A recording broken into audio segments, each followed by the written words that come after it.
Os 7 personagens mais malignos da Bíblia. Número 1. Nimrod. Nimrod é uma figura lendária do livro de Gênesis e Crônicas, que surgiu após o tempo de Noé. Ele é um descendente de Cuxi, que governava sobre a terra de Sinar. Nimrod eventualmente se tornou o pai de 2 dos maiores impérios da Bíblia e da história mundial, Síria e Babilônia. Ele foi o primeiro líder de civilizações mundiais, mas infelizmente também desviou o mundo de Deus. Primeiro, o que significa o nome Nimrod? Vem do verbo hebraico marad, que significa rebelde. Nimrod é mencionado 3 vezes na Bíblia, sendo a passagem mais detalhada em Gênesis 10. Ele foi descrito como um poderoso guerreiro e caçador perante o Senhor, e as primeiras cidades de seu reino foram Babel, Ureque, Acade e Calné, na terra de Sinar. Em Babilônia, as pessoas decidiram construir uma torre que alcançasse os céus, desafiando o próprio Deus. Deus, indignado com a Torre de Babel, confundiu as línguas dos povos, resultando na dispersão da humanidade com diferentes línguas. Este episódio é uma interessante reviravolta na história de Babel, onde as pessoas declararam independência não de outra nação, mas de Deus. Agora passemos para o número 2. Jezabel, rainha de Israel. No Antigo Testamento, Jezabel foi a esposa do rei Acabe, o monarca do reino de Israel na época. Acabe não apenas seguiu Jeroboão na idolatria, mas também se casou com Jezabel, filha do rei dos Sidônios. Ambas as ações contribuíram para a reputação de Acabe como um rei maligno. Jezabel adotou a adoração de Baal, uma prática que se espalhou em Israel durante o reinado de Acabe e afetou até mesmo Judá. Baal era representado nas esculturas, usando um capacete decorado com chifres de touro, símbolo de força e fertilidade. Ele segurava um clube ou massa em uma mão, representando o trovão, e uma lança adornada com folhas na outra, possivelmente representando tanto o relâmpago quanto a vegetação. Jezabel usou seu poder para promover a adoração pagã, sem se preocupar com princípios morais ou o temor de Deus. Ela fez todos os esforços para manter a idolatria em seu esplendor ao seu redor. Um episódio notável envolvendo Jezabel é a história de Nabote. Quando Nabote recusou vender sua vinha a Acabe, Jezabel orquestrou sua morte através de falsas acusações para que Acabe pudesse tomar posse da vinha. Essa ação maligna levou à profecia de Elias contra Acabe e Jezabel, prevendo suas mortes e a destruição de sua casa. O terceiro personagem é Atalia, rainha de Judá. Atalia, filha de Acabe, rei de Israel, casou-se com Jorão, filho de Josafá, e provou ser uma rainha maligna, assim como sua mãe, Jezabel. Atalia reinou como rainha de Judá entre 841 e 835 a.C. Ela sentou-se no trono do rei Davi e, como seu nome sugere, afligida por Deus, seu reinado foi caracterizado pela maldade. Atalia fez com que seu marido, Jorão, praticasse as mesmas maldades de seu pai, Acabe.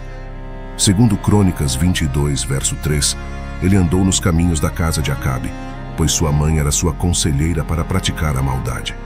Atalia, após a morte de seu marido, usurpou o trono de Judá, executando seus próprios netos para assegurar seu domínio. Somente Joás, um de seus netos, escapou da matança.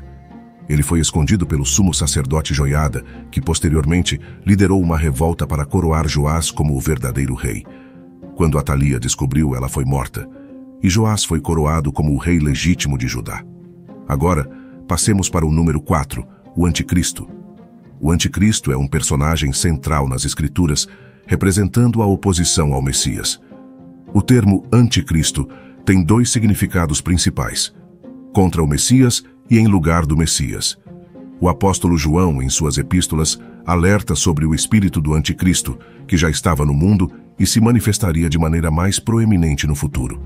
A culminação do espírito do Anticristo é representada pelo aparecimento do próprio Anticristo no fim dos tempos. O Anticristo é descrito como um líder mundial maligno que receberá poder do dragão, simbolizando Satanás. Ele exercerá controle sobre as nações e buscará ser adorado como Deus. A Bíblia, em particular o livro de Apocalipse, fornece detalhes sobre suas atividades e seu reinado maligno antes da segunda vinda de Cristo. Agora passemos para o número 5, Manassés. Manassés é um personagem bíblico conhecido por seu reinado maligno no reino de Judá.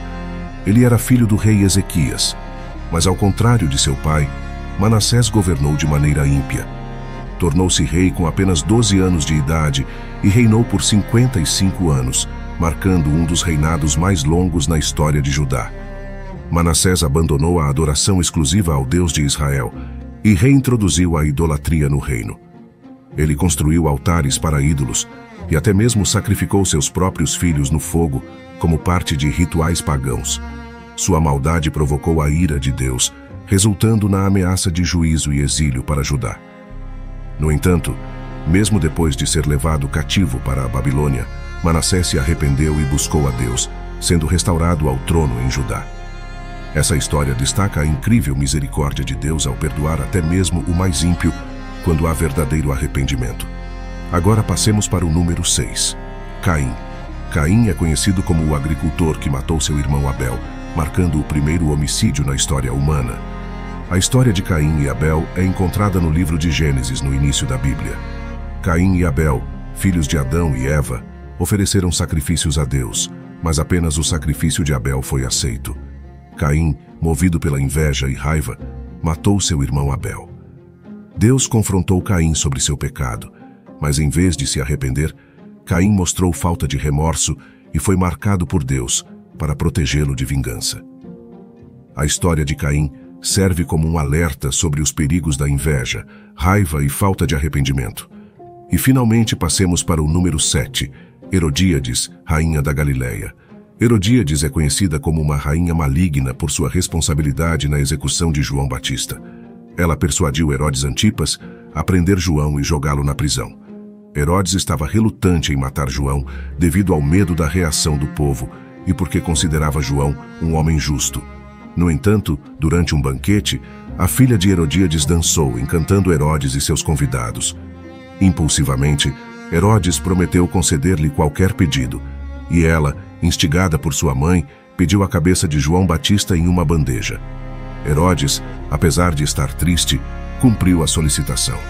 A história de Herodíades destaca os perigos da manipulação e da busca por vingança, mesmo às custas da justiça e da vida de um homem justo. Esses 7 personagens bíblicos são lembrados por suas ações malignas e escolhas que tiveram impactos significativos na história bíblica.